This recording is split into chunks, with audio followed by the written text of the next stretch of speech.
Кечинде бала чакасы менен коляска менен ушул жерге чыгат. Ушундай кылып укмуш фонтан кылып беребиз.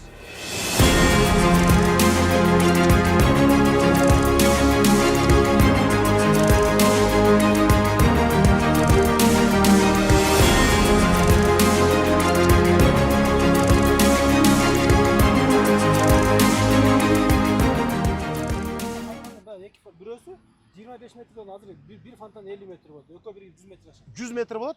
Анан бул жерде көп иш-чараларыбыз өтүп атат. Өткөндө мына китеп окурмандарын өткөрдүк. Тынбай выставкалар болуп атат. Бул жерде музейибиз бар. Алынбай жаткан эстелиги турат. Университет, чоң университет жаныбызда. Анан келгенден бар эле ушул жерге келгенде, мисалы, келгенде ушундай бир жакшынакай фонтандар тосуп алыш керек. Булар жанагы анан Алынбай татка айылына келет бул жерден. Ушул жерден Сулайман тоого чыгып кетет. Туристтер келе турган, шаарга келген коноктор, шаардыктар өздөрү дагы кечки мал монча уйгурлуп атат мына. Ушу үйлөрдүн бардыгы каякка барат эс алганы. Ушу музыкасы менен бийлей турган фонтандар түстүү азыр эми заман технология өнүгүп атат.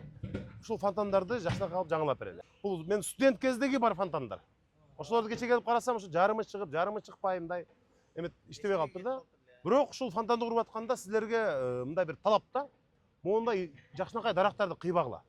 Дарактарды сактагыла. Дарактарга мамилени таптакыр биз мындай жакшы жагын өзгөртүшүбүз керек. Могу жол толуп калышы мүмкүн эле дарактарды кыйып коюшат да, биз андай кылбашыбыз керек. Ар бир даракты сактап калганга күрөшөлү. Буюрса, муну 31 август эгемендик күнүнө чейин пайдаланууга беришибиз керек.